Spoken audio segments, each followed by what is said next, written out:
My name's Larry Galliano. I came in on Hill 501, basically in the middle of the firefight that was going on. Happened to be one of the worst battles of all time for the 1st through 12th Infantry. Actually, as bad as it was that day, I actually happened to be very lucky because the bunker that I jumped into ended up becoming a machine gun bunker. And eventually, after working my way up through the gun, I went from ammo bearer to assistant gunner to becoming a gunner, which was probably a pretty good thing to do in Vietnam, even though when things happened, you did draw most of the fire. But you didn't have to go on listening posts and ambushes once you became a gunner. So it was more or less like a relief. You know, it was like a psychological relief at times. I eventually worked my way up from a machine gunner to a sergeant. And then as you become a sergeant, they usually just take you out of the machine gun squad and put you into a sergeant spot as in a squad. And I eventually took over when Al left.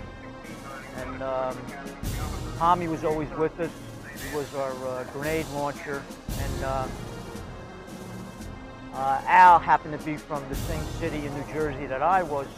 And we formed a bond right off the bat. As soon as he got out of the helicopter, I had been there 3 months, and he got out of the helicopter.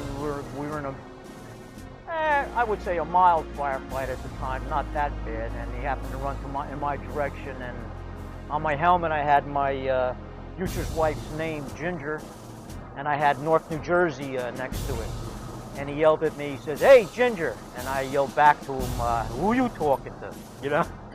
But eventually we formed a great bond, and then, like I said, what we consider our little brother, Tommy, come in as a replacement, and we just clicked. And Marshall was always moving on by. Marshall was like, you know, he used to hang with another guy we called brother-in-law, and they would just be like real smooth. They would come in like the breeze, you know, walking by. And after a long day out humping, you see Marshall come in, and he always had a smile on his face. You know, he was always cracking a joke, and he kept things, as bad as things were at times over there, you know, when you say to people, sometimes it wasn't so bad. You know, when my wife looks at the pictures and she says, "But as bad as things were, how could you guys have smiles on your face?" I said, "Well, you know, there was levity, there was times we would joke. In fact, we joked around all the time. Until things got serious. I mean, that's the only way you can keep your sanity after a while, you know. And you just forged with, you know, that old saying, a band of brothers.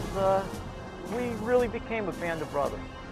And now that we met Marshall, that completed it. And I don't know. It's these reunions. This is my third.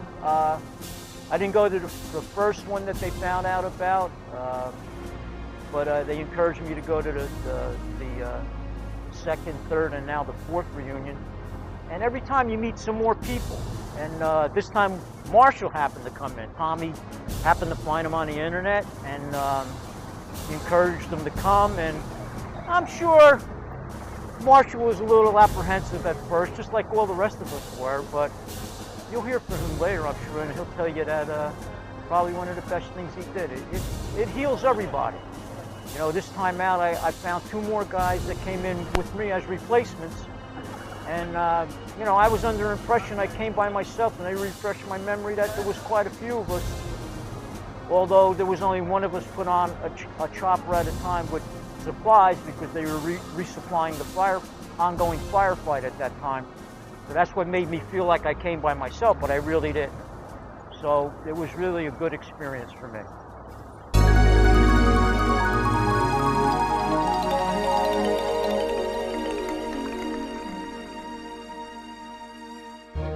So my suggestion would be to find a group of people who are in your situation, either through your websites and things like that, and use them as your foundation, and as Marvin's doing here, reach out, to other veterans.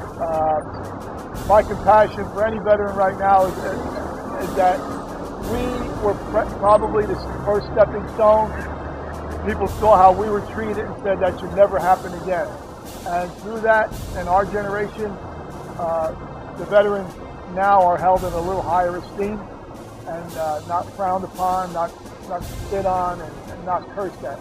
So just from seeing that develop from what we went through, that pretty much externalized things for me. I now feel that at least something came out of the Vietnam War, even if it wasn't a total out-and-out victory like a lot of people say it. It was a peace with honor. This is a victory, knowing that hopefully no more veterans will be treated like we were. My best advice is that get in touch with your emotions. Don't be afraid to, there's nothing wrong with crying. There really isn't. I mean, it may be tough for you, and you might think people are looking at you, but if you get in touch with your emotions, and go to a therapy group. Sometimes those don't work out. If you can get an individual counselor, get an individual counselor. Stay in touch with people, and don't be afraid to tell other people that you think really are interested about your experiences. You've got to get it out. You can't just keep it all bottled up, because if you do, you'll just be like a stick of dynamite. One of these days somebody's going to set the fuse and you're going to blow up. Well, to all you Iraqi veterans, and for that matter Afghanistan veterans, believe me, we back here, the veterans that are still in the United States, and older veterans from all wars, doesn't matter, even little conflicts, we understand what you went through.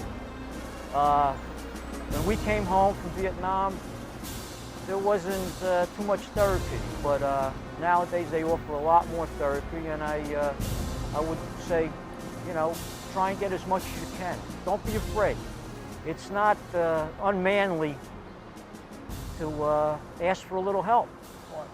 Talk to somebody. Things are not that bad. Things can be worked out, because you see the three of us sitting here, we're okay. We got families. We survived. We all did very well. And if you can survive in the situations that you've been in, you can do anything back in the United States. Because first of all, you shouldn't have anything to be afraid of. Having gone through what you've gone through, should establish a strength in you that the common guy just doesn't have, having not experienced what you went through. And you should be able to handle yourself in any situation, and even if that situation means that you psychologically don't feel that you can go on, or you have problems in your daily life, reach out to the people that love you. Seek out all the therapy. I know there's a lot of therapy around. And, if you feel you need something, ask for the help. That's all I can say.